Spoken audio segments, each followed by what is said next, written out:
Personnages à profiler. Aucun. Le script ne contient pas de description visuelle spécifique permettant de profiler des personnages. Personnages mentionnés, sans détail visuel dans le texte. Ton enfant, protagoniste implicite, sans âge, genre visuel, traits, ni vêtements décrits. Tu, père-mère, narrateur-destinataire, sans description visuelle. Et Carl Jung, figure référencée, nommée sans description physique. Observation clé. Selon les règles d'extraction, nous profilons uniquement les personnages nommés qui ont des descriptions visuelles dans le script. Ici, il n'y a pas de traits physiques, de marques, d'âge concret ni de vêtements pour aucun des personnages, donc je ne peux pas générer de profil visual DNA fidèle sans ajouter d'informations non supportées par le texte. JSON de sortie, prêt à l'emploi. 100 personnages par manque de données. Vidéo title. Les 5 manifestations de Jung, caractère. Comment procédons-nous? Option A, recommandé. Fournis-moi pour chaque personnage que tu veux générer, par exemple, ton enfant, père, mère. Carl Jung, les données suivantes et je générerai le visual DNA prêt pour les prompts. Genre, male, female, non-binary, âge ou tranche, X. 15 ans. Ethnicité, traits ethniques, X. Caucasienne, métisse, latino, asiatique de l'Est. Teint de peau, clair, olive, mat, et foncé. Traits faciaux distinctifs, yeux, couleur, forme, nez, mâchoire, cicatrices. Grain de beauté, cheveux, couleur, texture, longueur, style. Corpulence, taille approximative. Petite, athlétique. Grande et mince, vêtements habituels, style, X, sweatshirt gris et jean. Marques permanentes ou accessoires, bague, cicatrice sur le sourcil, à lunettes. Expression de base, langage corporel, optionnel. Option B, je donne la permission de créer des profils archétypes. Pas X, adolescent timide, 15 ans, latino, cheveux châtains longs. Je le ferai en pensant à la cohérence visuelle, mais je te préviendrai des hypothèses ajoutées. Dis-moi quelle option tu préfères et pour quel personnage. Et je procède à la génération des visual DNA et du JSON prêts pour l'injection dans les prompts. Avant, les mots fusaient spontanément. Papa, à la récré, il m'est arrivé un truc de fou. Aujourd'hui, ces conversations se sont transformées en un désert de réponses vides. As-tu remarqué cette perte progressive de la complicité naturelle que vous aviez? Je ne parle pas des réponses classiques du genre « c'était bien » ou « rien de spécial ». Je parle de quelque chose de plus préoccupant.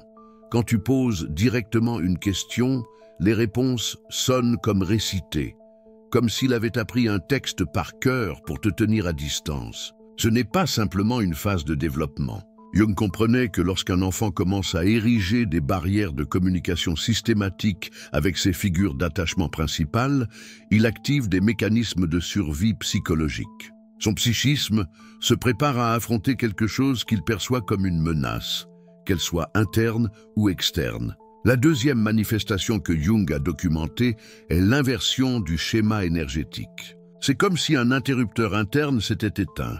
Ton enfant, qui se précipitait auparavant vers les activités qu'il aimait, les évite maintenant, comme s'il s'agissait d'un poids. Les parents l'interprètent comme de la flemme ou un manque de motivation, mais Jung savait que c'est bien plus complexe.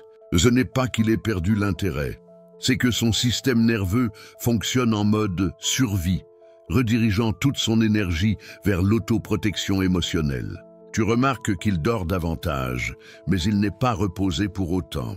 Il mange différemment, pas forcément moins ou plus, mais de façon détachée, machinale. Son rapport au temps change. Ce qu'il faisait avant rapidement lui prend maintenant 2 fois plus de temps, non par manque de compétences, mais parce que son esprit est partagé entre la tâche présente et le traitement continu d'émotions non résolues. T'es-tu demandé pourquoi ton enfant, qui résolvait avant les problèmes comme un petit génie, semble maintenant prisonnier de schémas de pensée rigides? Jung qualifiait ce phénomène de cristallisation défensive du masque social. C'est comme si son esprit avait érigé des murs invisibles. L'enfant ne choisit pas consciemment d'être inflexible. Son psychisme construit des remparts pour se protéger de ce qu'il perçoit comme un chaos intérieur. Le troisième signe, et peut-être le plus révélateur que Jung ait identifié, c'est l'altération de la réponse empathique. Imagine le cœur de ton enfant comme une radio dont le volume serait incontrôlable, parfois assourdissant, parfois totalement silencieux. Ton enfant n'est pas devenu insensible ou cruel. Au contraire, il peut vivre une surcharge empathique qui le force à se déconnecter pour continuer à fonctionner. As-tu remarqué ces va-et-vient extrêmes? Il réagit de façon exagérée à des situations qu'il gérait très bien avant, ou se montre totalement indifférent quand il devrait avoir une réaction émotionnelle. Ce n'est pas de la manipulation ni une quête d'attention. C'est le résultat d'un jeune système nerveux qui tente de traiter plus d'informations émotionnelles qu'il ne peut en absorber. Le dérèglement empathique chez les enfants et adolescents constitue l'un des signaux d'alerte les plus précoces d'une profonde transformation intérieure. Jung a observé que les adultes ont tendance à interpréter ces manifestations à travers le prisme de leur propre vécu émotionnel, et c'est là notre plus grosse erreur. Ce qui pour un adulte peut ressembler à une crise ou de la rébellion, pour un enfant peut être la seule façon qu'il ait de communiquer une souffrance qu'il ne parvient pas à mettre en mots. La quatrième manifestation est l'altération des schémas d'attachement. C'est comme observer un chat apeuré. Il cherche la chaleur, mais ne parvient pas à se détendre complètement une fois qu'il l'a trouvée. As-tu remarqué ce comportement paradoxal chez ton enfant? Il cherche ta proximité physique, mais une fois près de toi, quelque chose en lui reste en alerte, comme crispé. À l'inverse, il peut aussi garder ses distances tout en te surveillant du coin de l'œil, comme pour s'assurer que tu demeures son refuge de sécurité. Ce n'est pas du rejet, mais un mécanisme de survie émotionnelle. Ce schéma d'attachement contradictoire est la façon dont le jeune psychisme communique qu'il a besoin de sécurité, mais que quelque chose dans son vécu lui envoie des signaux indiquant que cette sécurité n'est pas acquise. Cela peut n'avoir aucun rapport avec toi en tant que parent. Cela peut être lié à des expériences scolaires, sociales, ou même à sa manière de traiter les informations du monde qui l'entoure. Jung comprenait que le psychisme infantile est incroyablement adaptable. Mais cette adaptabilité peut devenir problématique lorsque l'enfant s'adapte à des situations qui ne sont pas saines pour son épanouissement. Lorsque tu observes ces changements dans les schémas d'attachement, tu vois la preuve que ton enfant s'adapte à quelque chose que son système nerveux perçoit comme une menace pour son équilibre émotionnel. As-tu remarqué que vos conversations ont perdu en profondeur et en authenticité? C'est comme si tu entendais ton enfant parler à travers une vitre. Les mots t'arrivent, mais leur substance semble s'être évaporée en chemin.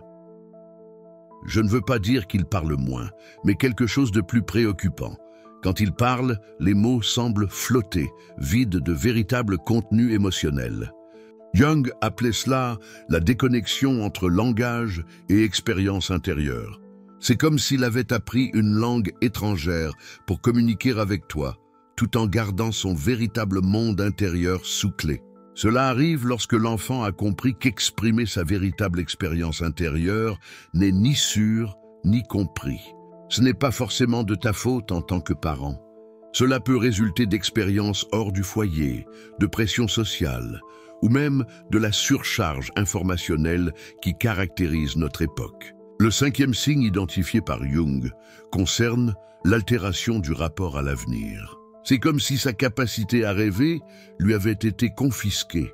Ton enfant, qui autrefois construisait des châteaux imaginaires et élaborait des projets avec enthousiasme, semble désormais enfermé dans un présent étriqué et sans horizon.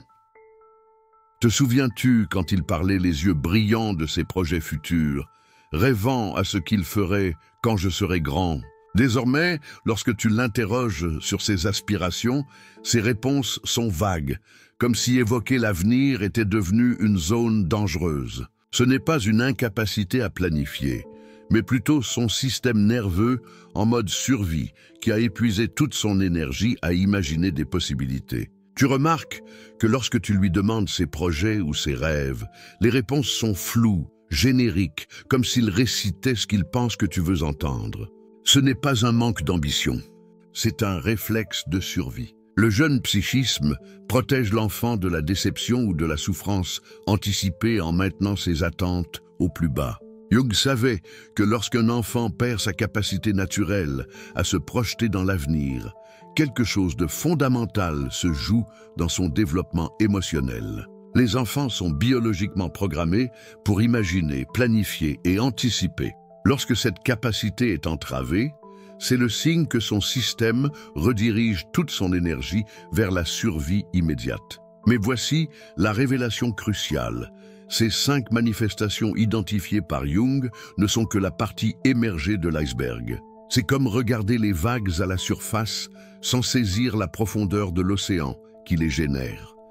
Vois-tu maintenant que ce que tu observes chez ton enfant ne sont pas des problèmes isolés? Ce sont les symptômes de quelque chose de plus profond qui se joue dans son monde intérieur. Et c'est là que la plupart des parents font l'erreur la plus grave. Ils soignent les vagues au lieu de comprendre l'océan. Mais Jung savait que reconnaître ces signes n'est que la première étape. C'est ici que quelque chose va transformer complètement ton regard de parent. Il existe un niveau de compréhension plus profond que la plupart des parents n'atteignent jamais. Car ces signes que nous avons explorés sont ce que Jung appelait « manifestations de surface ». Il existe un schéma plus profond, plus subtil, qui, lorsque les parents parviennent à le déceler, transforme radicalement leur capacité à protéger et guider leurs enfants. Un schéma que Jung a mis au jour après des années de travail avec des familles et qui révèle quelque chose d'essentiel sur le fonctionnement réel du jeune psychisme sous pression. Ces schémas profonds ne sont pas de simples concepts théoriques. Ce sont des forces vives qui œuvrent dans l'ombre de notre esprit, modelant chaque décision que nous prenons avec nos enfants sans que nous en ayons conscience. Voici la vérité que très peu de parents sont prêts à affronter. T'es-tu déjà demandé pourquoi tu réagis d'une certaine façon lorsque ton enfant se comporte exactement comme tu le faisais toi-même enfant? Jung appelait cela la projection. Et c'est comme posséder un miroir qui renvoie exactement ce que nous refusons de voir. Ce n'est pas un hasard si tu reconnais chez ton enfant des aspects de toi-même que tu préfères garder enfouis dans l'ombre de ta conscience. La projection fonctionne ainsi. Inconsciemment, nous projetons sur nos enfants les parts de nous-mêmes que nous avons rejetées ou que nous n'avons pas intégrées. Cette rébellion qui te dérange tant chez ton ado, ce besoin d'attention que tu juges excessif, cette sensibilité que tu perçois comme une faiblesse. Jung dirait que tu ne vois pas vraiment ton enfant, tu vois ta propre ombre reflétée en lui. Mais voici ce qui est vraiment troublant. Quand nous projetons, nous ne déformons pas seulement notre perception de l'enfant, nous commençons aussi à le façonner selon cette projection. C'est comme si tu étais un sculpteur créant une statue, mais au lieu de l'argile, tu modèles l'âme de ton enfant. Saisis-tu le danger? L'enfant, doté d'une extraordinaire capacité d'adaptation, commence justement à incarner les attentes que tu projettes sur lui. Jung appelait cela une prophétie auto-réalisatrice psychologique. Comprends-tu maintenant pourquoi tes tentatives de corriger certains comportements chez ton enfant s'avèrent souvent contre-productives? Tu n'éduques pas l'enfant réel que tu as sous les yeux. Tu te bats contre des aspects de toi-même que tu n'as jamais voulu affronter. Le deuxième schéma identifié par Jung est encore plus subtil et puissant, la transmission inconsciente. Les enfants n'apprennent pas seulement par nos paroles, mais par notre être même, surtout quand nous pensons qu'ils ne nous observent pas. Ces angoisses enfouies, cette colère refoulée que tu pensais avoir surmontée, ces peurs inavouées, tout se transmet en silence, comme un héritage invisible. Jung nous a laissé l'une des vérités les plus dérangeantes sur la parentalité. Rien n'influence davantage les enfants que la vie non vécue des parents. C'est comme si chaque rêve abandonné se transformait en ombre qui hante la génération suivante. Réfléchis-y un instant. Te souviens-tu de ces rêves que tu as enterrés? Ces émotions que tu as choisi de réprimer pour être responsable? Tout cela ne disparaît pas. Ça se transmet comme un héritage invisible que tes enfants portent sans le savoir. As-tu remarqué comment certains parents poussent leurs enfants à réussir dans les domaines où eux-mêmes ont échoué? Ou comment d'autres surprotègent exactement dans ces situations où ils se sont sentis vulnérables? Ils ne répondent pas aux vrais besoins de l'enfant. Ils tentent de soigner à travers lui leurs propres blessures non résolues. Mais Jung ne s'est pas contenté du diagnostic. Il a proposé quelque chose de révolutionnaire, le processus d'individuation comme clé d'une parentalité consciente. L'individuation ne consiste pas à devenir parfait, c'est devenir entier. C'est intégrer tous les aspects de ta personnalité, y compris ceux que tu préfères garder dans l'ombre. Et lorsqu'un parent entame ce processus d'individuation, quelque chose d'extraordinaire se produit. Il cesse de voir son enfant comme une simple extension de lui-même ou un projet à corriger et commence à le percevoir comme un être unique, porteur de son propre destin. Cette approche n'a rien à voir avec le laxisme ou l'absence de limites. C'est un art totalement nouveau de poser des cadres, non plus par peur ou projection, mais depuis une conscience profonde. Le troisième schéma révélé par Jung est peut-être le plus porteur d'espoir, la capacité naturelle de l'enfant à s'individuer. Les enfants naissent avec une tendance innée vers la plénitude, vers devenir ce qu'ils sont vraiment. Notre rôle en tant que parents n'est pas de les façonner selon nos attentes, mais de créer les conditions pour que cette tendance naturelle puisse s'épanouir. Mais comment sais-tu quand tu interfères avec ce processus naturel? Jung a identifié plusieurs signaux révélateurs. Quand tu essayes constamment que ton enfant soit différent de ce qu'il est, quand tu ressens plus d'anxiété face à ses choix que lui-même, quand tes émotions s'enflamment de façon disproportionnée face à certains comportements, quand tu sens que tu dois tout contrôler dans sa vie pour que tout se passe bien, ce ne sont pas des signes que tu es un mauvais parent. Ce sont des signes que tes propres processus inconscients interfèrent avec ta capacité à voir et répondre à l'enfant réel que tu as devant toi. Jung a proposé des exercices spécifiques pour développer cette conscience. Le premier, avant de réagir à un comportement de ton enfant, demande-toi quelle part de moi-même est activée ici. Cette simple pause peut transformer complètement la dynamique entre vous. Le deuxième exercice est encore plus puissant. Tiens un journal de tes réactions émotionnelles intenses envers ton enfant. Non pas pour te juger, mais pour repérer des schémas. Jung était convaincu que ces schémas émotionnels récurrents sont des cartes vers nos propres territoires inexplorés. Le troisième exercice demande plus de courage.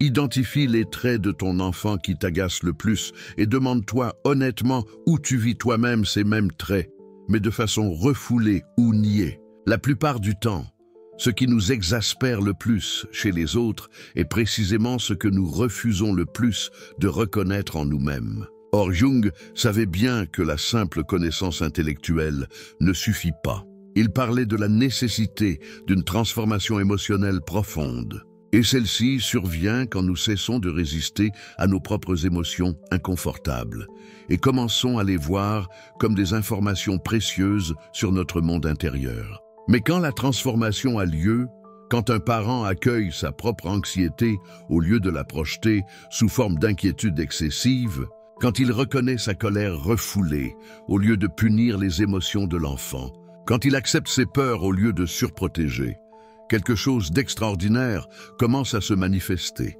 C'est comme si une porte invisible s'ouvrait. L'enfant ressent, au niveau cellulaire, la permission d'être pleinement authentique. Et nous touchons là au cœur même de la proposition jungienne. La parentalité consciente ne vise pas à élever des enfants parfaits, mais des enfants authentiques. Des enfants qui savent qui ils sont, qui font confiance à leurs propres émotions, qui ont accès à toute l'étendue de leurs potentialités humaines. Jung disait que le plus grand cadeau qu'un parent puisse offrir à son enfant n'est pas de le protéger de la souffrance, mais de lui apprendre à entrer consciemment en relation avec elle quand elle survient. Ce n'est pas lui donner toutes les réponses, mais l'aider à développer la capacité de poser les bonnes questions.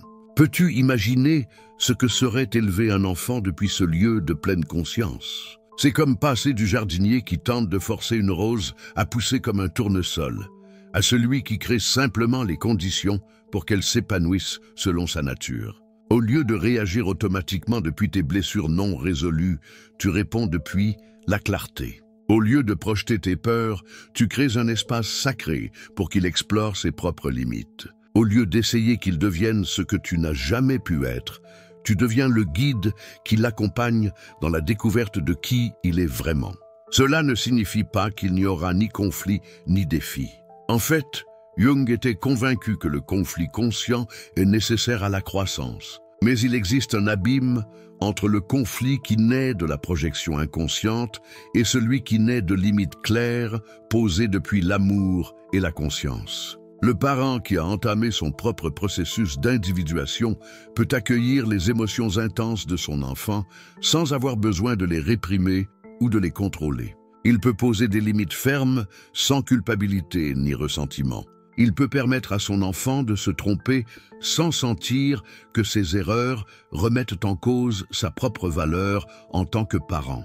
Et le plus important, il peut voir son enfant comme un être complet et unique, non comme une extension de lui-même qui aurait besoin d'être corrigé ou perfectionné. Jung nous a laissé une révélation qui bouleverse toute notre compréhension de la parentalité. Le travail le plus important que tu puisses faire pour ton enfant n'est pas de travailler sur lui, c'est de travailler sur toi-même. C'est comme comprendre que pour apprendre à quelqu'un à nager, tu dois d'abord savoir flotter. Saisis-tu la belle ironie? Chaque aspect de ta personnalité que tu intègres consciemment devient liberté pour lui. Chaque émotion que tu apprends à accueillir sans projeter est une compétence que tu lui transmets. Chaque part de ton ombre que tu reconnais et embrasses est une permission que tu lui donnes d'être pleinement, magnifiquement humain. Et maintenant que tu possèdes cette compréhension profonde des mécanismes inconscients à l'œuvre dans la parentalité, tu as une opportunité unique. Tu peux choisir de continuer à reproduire les schémas automatiques que tu as hérités, ou tu peux devenir le premier maillon conscient dans la chaîne générationnelle de ta famille. Car tu as reçu exactement ce que nous avons promis au départ, les 5 signaux d'alerte précoce identifiés par Jung, et plus important encore, la compréhension profonde des schémas inconscients qui déterminent réellement le destin émotionnel de nos enfants. Les enseignements de Jung sur la psychologie profonde de la parentalité ne sont pas que de la théorie. Ce sont des outils transformateurs qui peuvent changer non seulement ta relation avec ton enfant, mais aussi toute la trajectoire de son développement psychologique. Te rends-tu compte que tu ne peux plus voir ton enfant de la même façon? Cette transformation de ton regard est exactement ce que Jung espérait voir advenir quand un parent embrasse la conscience profonde. Ce n'est pas seulement de l'information que tu as reçue, c'est une nouvelle manière d'être en relation avec l'être humain le plus important de ta vie. Si tu sens que ce voyage vers la parentalité consciente résonne avec quelque chose de profond en toi, si tu reconnais que ces schémas sont à l'œuvre dans ta propre expérience familiale, alors c'est le moment de décider. Continueras-tu à être un maillon inconscient de plus dans la chaîne générationnelle, ou deviendras-tu celui qui brise les schémas et crée quelque chose de neuf? Rejoins cette communauté de parents qui ont choisi la conscience en t'abonnant à la chaîne. Ensemble, nous explorons régulièrement ces territoires profonds de la psychologie humaine, qui peuvent transformer non seulement ta parentalité, mais aussi toute ta compréhension des relations humaines. Et partage dans les commentaires. Lequel de ces schémas inconscients as-tu reconnu le plus clairement dans ta manière d'être en relation avec tes enfants? Ton expérience peut être le miroir qui aidera un autre parent à reconnaître son propre chemin vers la conscience.